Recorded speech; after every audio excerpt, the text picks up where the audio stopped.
Welcome everyone that's here.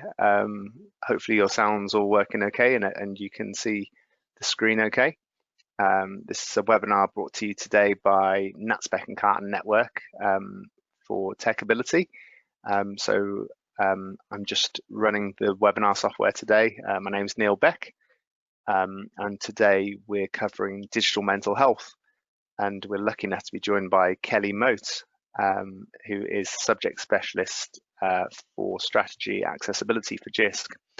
If you've got any questions, then feel free to use, there's either a questions tab and there's a chat tab on the right hand side. So feel free to use that and ask us any questions as we go along.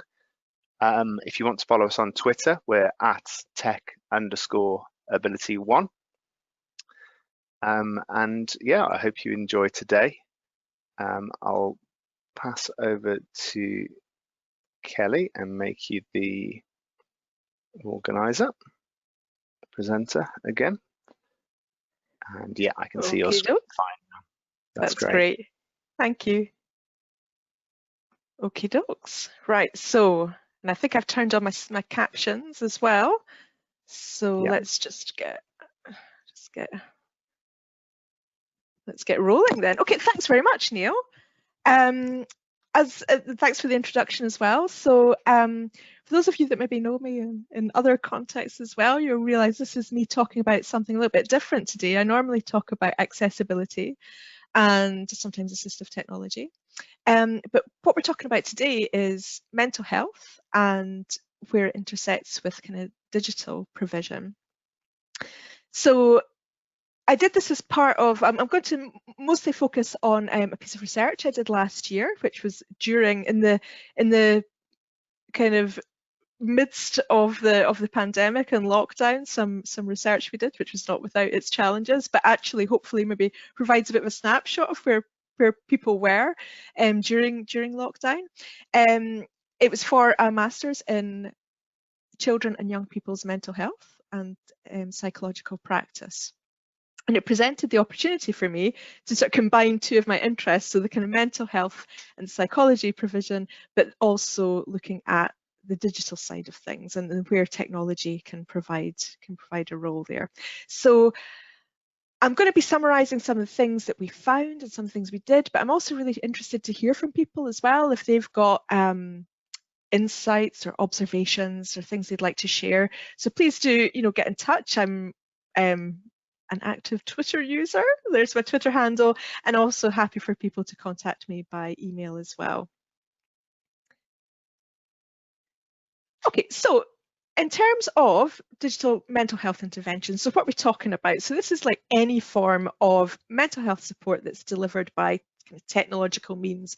So that can be anything from like apps, which a lot of us are really familiar with, but to things like online courses, and on services and things that are provided online as well. So in terms of what we're looking at today, it's a very kind of big picture thing. It's like the whole concept of mental health support being provided by technological means. When we come to sort of wrap up, I'll be thinking about as well, do we need to look at the different types of digital mental health intervention? Does that make a difference? But for the purposes of like this research project and what we're talking about today, it's about just the whole area of providing mental health support by digital means like apps and websites. Now, there's loads of interest in this, and you can't really escape the amount of tools that are available for mental health support. They're just kind of everywhere, and they've been growing and growing. I think even as a while ago, 2017, someone, it must have been quite an arduous task, but scoped out how many mental health themed apps there were alone, and at that point it was over 10,000. So there's absolutely loads. One of the biggest drivers for why there's so much interest in digital mental health interventions is that we can't have escaped, noticing this, that there is an enormous need for mental health support, not just among young people, which is what my research focused on, but just across the board. There's a huge demand for mental health services, and there's a gap between demand and the amount of provision that's available. Whereas in terms of, for instance, smartphones in the UK, almost, the vast majority of people have a smartphone. I think it's around about like 98% of adults have access to a smartphone. So these are things that people carry around in their pockets. If we can deliver mental health support using these devices, that represents being able to scale up support in a massive way and also keep costs down. So that's why it's so attractive to people in a kind of in its most basic sense. But there's also, moving beyond that, there's other advantages that people see to using digital means to deliver mental health interventions, aside from the scaling up and the cost savings. It's seen as a potential way to reach people who maybe find it difficult to access or to make the move to seek mental health support. It also provides possibilities as well in terms of personalising an intervention, in terms of collating useful information about someone's day-to-day life and the things that they're doing and the impact on their mental health. And it can also feed into detecting kind of early warning signs as well. In terms of, I'm not going to go into a lot about specific kind of apps or tools, but one, if you're interested in looking at an interesting example of a tool that was developed in a very robust and interesting way, there's an app called MPower, which was developed in partnership with Glasgow and Edinburgh University and the NHS. And what its purpose is to detect early warning or early indications that someone might be having a recurrent episode of psychosis, and it enables them to recognise that that's happening and to obtain support with that. And that's had a very robust development and design stage that involved lots of users. So that's something that's really worth having a look at if you're interested in a good example. There is, however, a bit of a kind of disconnect here. There's a huge interest in using technology to provide mental health support, but what we can see is that the uptake doesn't always match with the amount of demand that we think we should be seeing. Roughly around 25% of apps, once they're installed, are never used again. That's specifically talking about mental health apps. They're just never used again. When people do use mental health apps, a lot of people will use them once and never use them again. And this seems to be more so the case with young people as well, which again might run counter to what people would assume. So what we were wanting to look at is, because initially I was quite interested in things like implementation and adherence to mental health tools, but we thought we actually need to take a step back here. A large number of people who have potentially have a need, they're not even getting as far as downloading the app or visiting the website. They may be going to their GP and they're being recommended this stuff and they're not engaging with it. So what we wanted to look at is what is influencing that? Like, where is this coming from? And maybe if we understand that, we can start to develop services and technology that meets the needs of young people. Also, I was interested to see who does, benefit from and enjoy using technologically mediated support. Could it be that some people, perhaps with specific aspects of mental health difficulties, find it particularly beneficial, whereas others don't, rather than it being a kind of blanket thing? So what we decided to do was to take a kind of different approach, and we'd realised that, so I was in when I say we, I was in a little research team. We realised that actually not many people had looked at this as almost a kind of technology problem. Is it the technology itself that's influencing people's attitudes towards it? Is that what's going on here, rather than, say, kind of user experience or functionality or features? Is it that it's technology? Is that what is influencing young people's perceptions? So we needed to create a survey that would investigate this. Okay, so I won't spend too much time. I do like a good model, but this is just to kind of explain a little bit of the background to what we were detecting. So in investigating young people's use of or willingness to use digital mental health interventions, what we needed to do is introduce some kind of theoretical models of behavior change and technology acceptance, and use those to compare those against things like mental health need and kind of demographic factors like age and the types of places that people live, whether it's like urban or rural, things like that. So we drew upon two fairly established models that have been shown to predict a person's willingness to use technology or to access support and services. So the first one that we drew upon is this one here called the theory of planned behaviour, which has been around since the 80s. It's quite an 80s theme, actually. I think everything that I draw upon today, I should have had 80s themed slides. So what the theory of planned behaviour assumes is that there's certain things that will inform someone's intention to use a technology or to make a behaviour change. And it's attitudes. So in this context, attitude would be kind of how favourably someone views something, how desirable the consequences might be. There's also what's called subjective norm, which is really just things like social pressure and the expectations of people around you. And then the third one is perceived behavioural control. Now that's just like how easy is this going to be to use? So this model assumes that these kind of things are going to inform someone's intention to use a technology, and then that intention will directly influence whether or not they actually do it. So that will inform their behaviour. So that was our first one. So we wanted to draw upon this and investigate whether this was influencing people's thoughts and feelings about using digital mental health. And then getting really into just the technology side of things, we also drew upon this technology acceptance model. Now, for those of you who are assistive technologists, you might be interested to know that actually this has been used quite a lot in terms of looking at acceptance of assistive technology as well.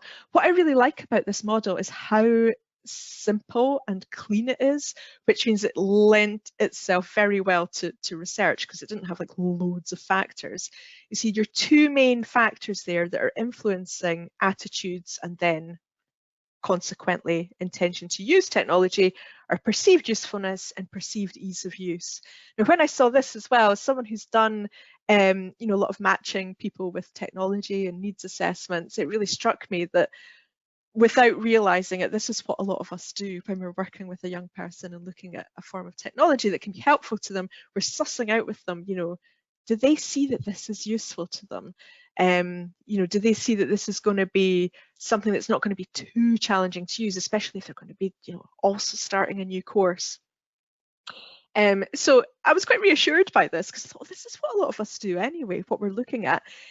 And we do this because we know it's going to influence whether or not the student actually uses the technology. Because the worst thing would be is if we spent all this time and used up all this, the students' time and their funding and things on a piece of technology that they never used. So I was quite reassured by this. Now, this model has been expanded and extended over the years to become a much bigger model that basically pulls in a lot of the features that are in that previous model I showed.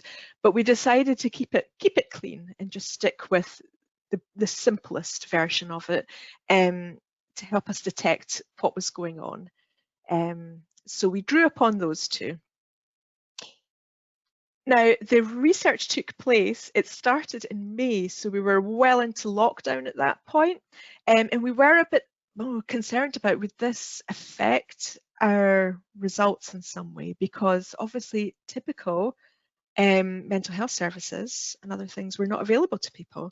So it may have influenced how people saw digital interventions. It may have raised awareness of them. But we thought, let's run with it and let's actually pull in the fact that we're living in a pandemic right now. Let's pull that in and see if that's affecting things as well. So it did present a bit of a hassle in terms of getting recruitment. for this, but we still managed to get 248 young people participating across the UK.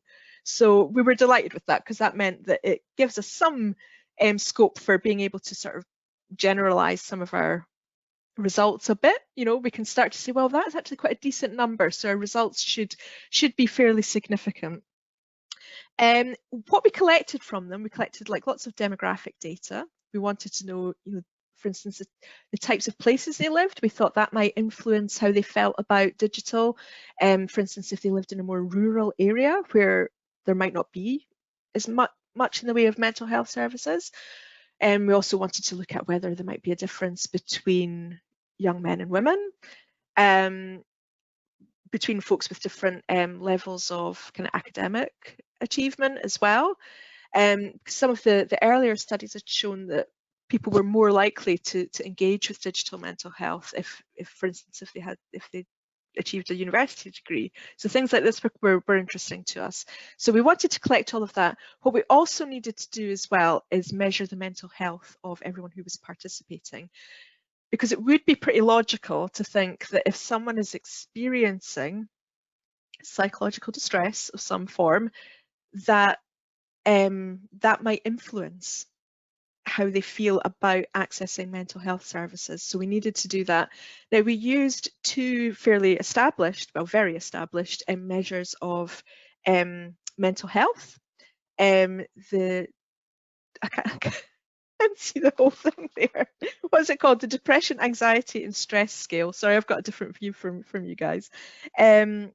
And the K6 distress scale, but we also had the opportunity to use a new scale, which is the Pandemic Stress Index, which had just been developed to measure the extent to which living through the COVID-19 pandemic was impacting people's mental health. So it measures things like anxiety around people becoming unwell, feelings around being in lockdown and stuff like that. So we needed to capture all of that to see what influence it had. And then what we also did, so those two measures that I showed earlier on, we pulled in the elements of that to see, so that we could start to do a bit of a comparison to see the extent to which they were exerting an influence. And we also added in trust as well, because trust has been shown to be pretty influential in people's willingness to use, especially online services as well. I mentioned that things like the technology acceptance model has been expanded and developed, over the years, and a lot of it pulls in trust because it influences people's attitudes so much. So these were all the things we were testing. Now, we could have gone beyond this. I was really interested to look at things like, internalized stigma and stuff like this. But the problem is when you start to include too many variables, you end up with an absolutely gigantic survey that not everyone's going to complete. So we needed to kind of keep it on topic. So these were the things we were investigating.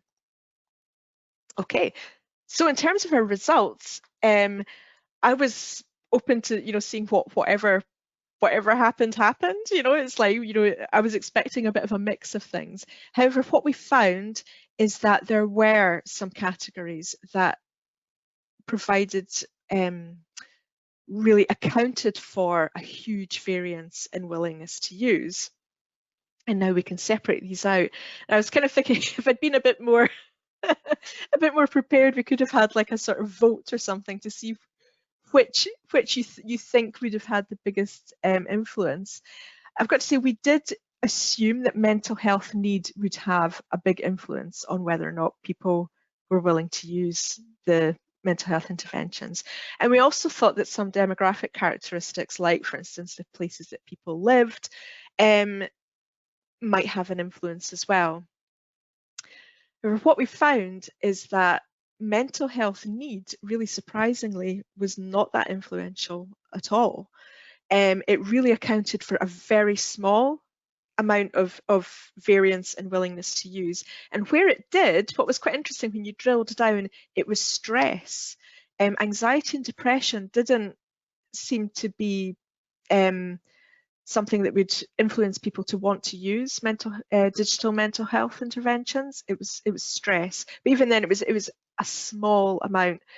Demographic characteristics weren't that strong either. Although I should say we did have, the group was a little bit samey in terms of the age group. It was mostly towards the older age range. We'd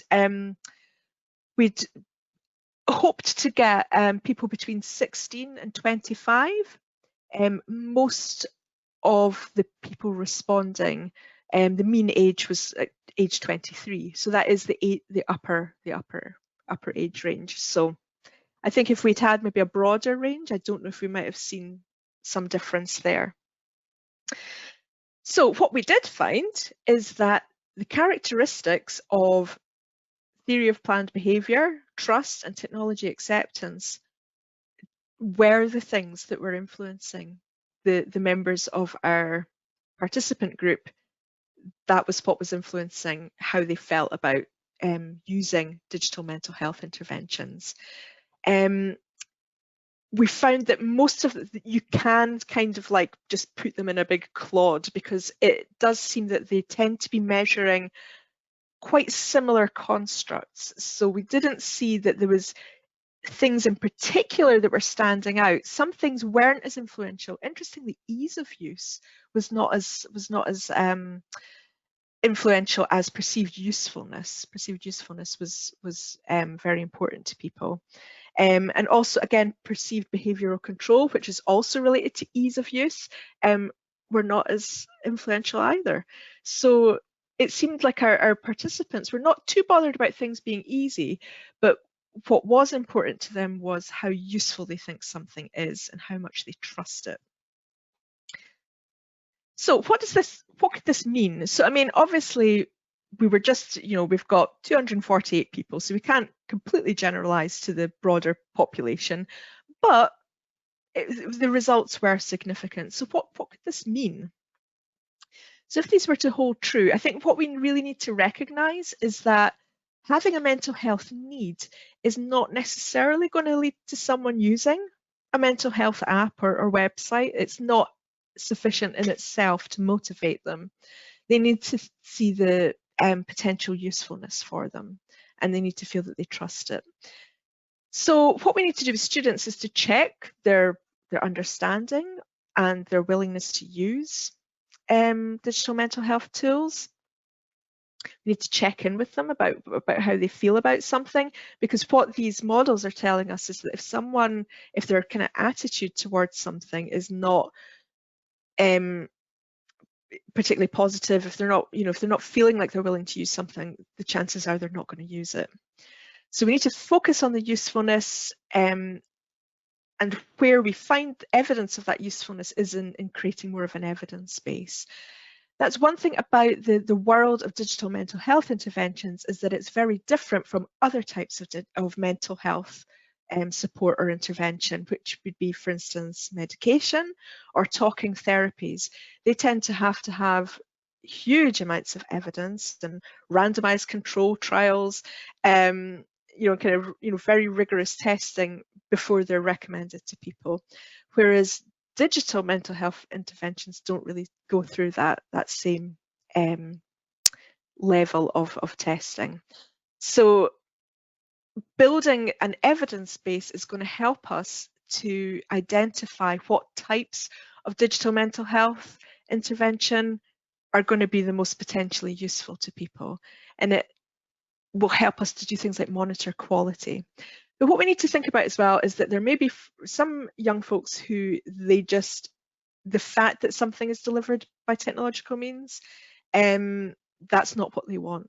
They want to connect with a person. They want to be heard and understood, as many of us do, and they're just it's not fitting their needs. So we need to think about alternatives and how we might provide those. And also we need to be collating student feedback as well about those online digital support services that we are providing. and look, what is that telling us? Are some people finding some aspects of it more helpful than others? Are we feeding that back to our service providers? So these are all things I think, we need to start developing a bit of or growing an evidence base that'll help us to make decisions about what we invest in and what we recommend to students as well. So in terms of where next, I think, what I really hoped for today is that it would be almost a kind of jumping off point, a place to start a conversation and perhaps share more experiences and observations with one another, and start collating this type of evidence. Something I'd be interested in looking at is comparing different types of digital interventions, looking to see whether if there's some types are more appealing to young people than others. Also considering different dimensions of mental health. I did mention there that stress seemed to be more influential on someone's willingness to use than, for instance, anxiety or depression.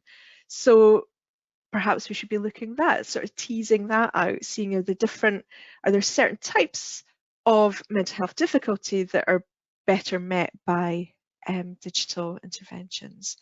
I think exploring the younger end of the age group as well. As I mentioned, most of our respondents were around about 23. Looking at what a quality intervention looks like by developing the evidence base, looking at other factors like does stigma have an influence, things like adherence and implementation. Something that seems to have an influence when we're thinking about successful implementation is having some kind of human input as well. I mentioned the Empower app, which embeds kind of peer support, and I know a lot of us, if we're from the kind of educational context, tools like Brain in Hand, which also assumes that there'll be some kind of human interaction there as well. These tools that have kind of inbuilt aspect of human interaction seem to make it easier for people to stick with it. So looking at implementation and things as well is useful. But something I wanted to just kind of end on as well and just touch upon briefly is what was coming up when I was doing, a bit of digging around, is the role of gaming in all this. I think if digital mental health interventions could only harness the motivational and feel-good factor of games, they would be really onto something. Although there's also the fact of maybe people are using games to meet their mental health needs in ways that we hadn't really noticed. So I've popped an image there of a book that's a really nice kind of introduction to all this called Lost in a Good Game, which looks at the kind of the positive aspects of gaming and what they can do for us sort of mental health wise.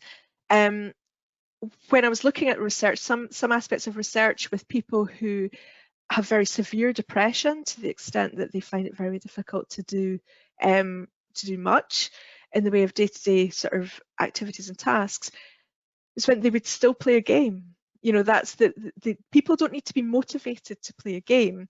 And in terms of the mental health benefits, it can be as simple as it helps you to forget about or to escape for a while upsetting things or upsetting daily events. That's so it's got therapeutic utility in that way. But going a bit deeper as well, I'm a big fan of, if people know me from sort of other things that I've done, and big fan of things like motivational interviewing and stuff. Self-determination theory, it's a sort of theory of motivation that says we're motivated to do things that give us a sense of autonomy, belonging, and competence. And this is something that a lot of games do. In this book, Lost in a Good Game, the author describes Minecraft as being perhaps the ultimate game, because it has that blend of creativity and skill, and also the potential for collaboration as well. And so it ticks all these boxes. And so that's why people don't need to be motivated to do it, because it's fulfilling their needs.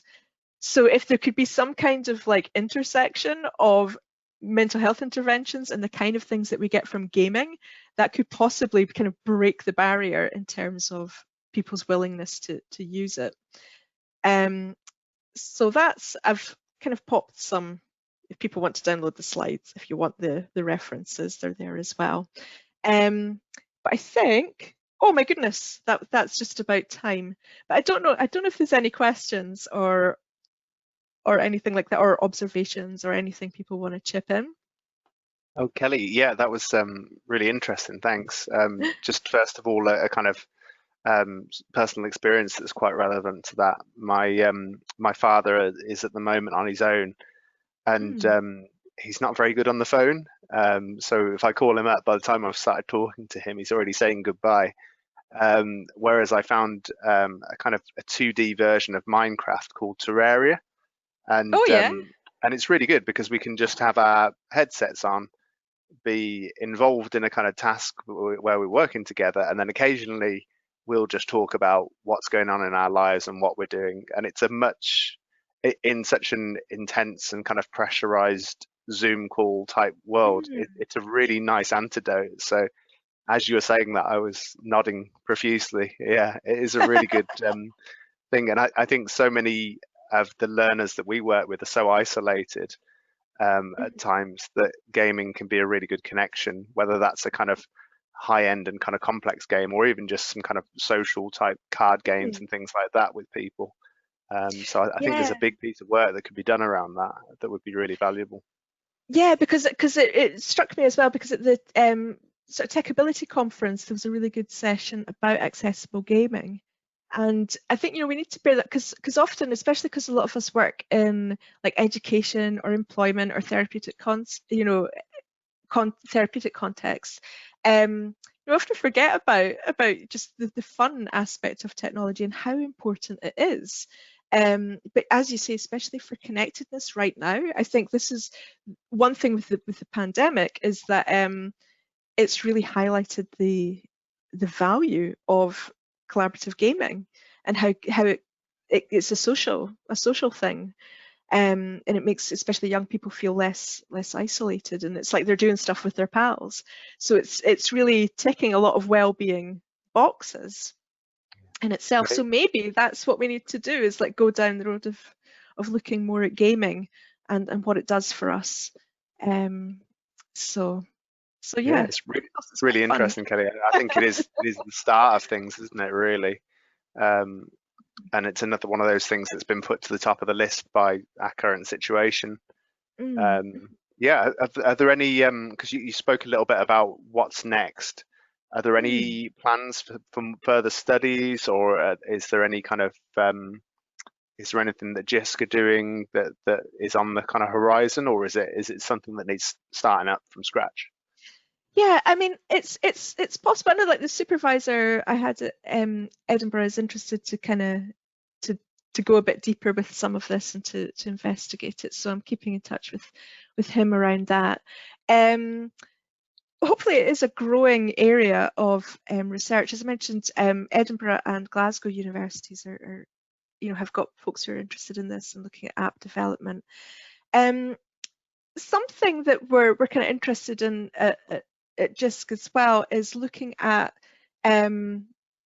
how, there's been a lot of interesting work done at for instance, at the OU, looking at how well-being can be, embedded in course design and things like that. So as things like that, and there's some really interesting research coming out there. Because it could be, rather than having, these kind of standalone like mental health things, it's more that we embed things around well-being and stuff in other stuff. So it's not like you have to make this decision to choose a kind of a mental health service or app. So I think that's really interesting, looking at that.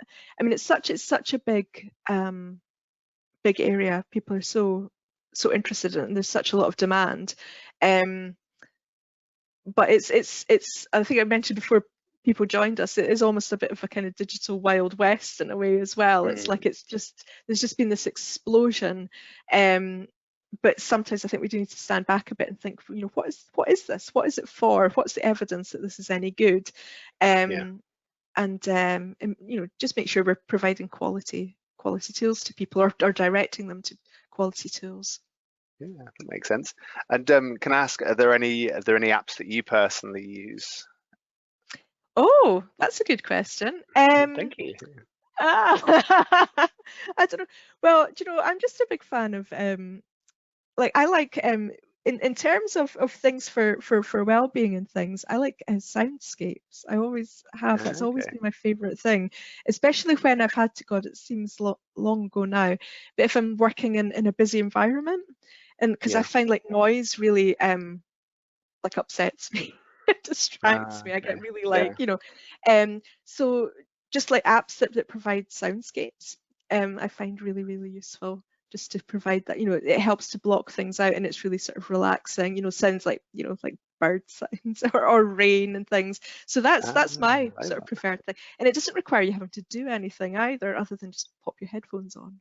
So No, that is that's my useful. favorite thing. Yeah, I like that. I suppose I And do something similar with Spotify and just kind of put mm, on a relaxing soundtrack in the background, mm, which is quite useful. Um, yeah. the um, yeah, the other one that I've been using more is it's not exactly mental health, but Down Dog. It's a free yoga app, Oh, and right, okay. yeah, it's really good, and it gives you a real range of different ones. And because it's videos as well, it's quite good. And Mm. yeah, the free one has a lot of features in it. So yeah, that's been really good as well. Mm. Um, Yeah, it's um, finding those things that sort of meet your needs. It's something that's interesting as well. Is that I think someone made the comparison with like fitness apps, and things. A lot of people who use fitness apps are people who are already fit. Like they're not used, yeah, yeah, or like in terms of adherence. And it could be that that's the same with a lot of mental health things as well. Is that people who like engage a lot with things, it's you know they're maybe already kind of on it, like they don't. yeah, I mean, yeah, because that's the thing as well. It does bleed over into that, like in terms of fitness apps, is that I wonder if it's almost the same thing, that people feel like, oh, it's my phone. That's not what it's for. It's kind of like I yeah, would rather like go to a class or see a trainer or whatever. Maybe there's that still kind of thing of like, oh, I don't want to have to pop it in here. Um, so yeah, that's I think that hopefully the industry as well is kind of on it, be in their interest to look at why people don't use things or don't stick with them. Maybe only use them once and don't keep using them. So yeah. yeah, Yeah, that's great. yeah. I'm just going to quickly share my screen just so we've got some contact details for the end. Um, so let's just go back to here. But yeah, thank you everyone for the questions. We had Mary said it was very interesting, both for all the students I support and also for my 3 teens. All right. Thanks, Mary, and good luck with both of those, I think. And yeah, we'll just Yeah, so just be let them play their games. yeah, that's it, that's it. They'll be fine. Well, not 100%. not Um, not medical so yeah, guidance. Should have we'll leave the disclaimer. chat open for a few more minutes if anyone's got any questions or comments. We'd love to hear back from you. Mm. If you want to know more, you want to get in touch with Kelly, then email us, find us on Twitter. We've got all our upcoming webinars on bit.ly watch tech ability webinars, so you can see them all there. And thanks, Kelly. That was really interesting. Thank you for having me. Mary said that she just ordered Terraria on Amazon, so that's good. Yeah. Maybe we'll get cool jobs in the games industry and get I think we get can lots of become the freebies games. and yeah. We can become the games industry. I think there's enough of a demand out there within mainstream and specialist college that we could do a project where we link students and do kind of mini tournaments and things like that. Oh, Um, cool. and I really think we should do that at some point. I think there's Hmm. if we started off with quite technically non-demanding games, kind of little card games and silly little web browser games and things like that, I think we could link people up and start a bit of a community going. Just a thought at this point, but Yeah, I that think that'd be sounds really great. interesting. Yeah, great. Thanks then, Kelly, and Okay, thank thank you you. everyone Thanks for for having attending. me. Oh, it's been great, really good. And yeah, I'll leave the chat pane open for another minute, and then we'll close it down. Thank you, everyone. Thanks.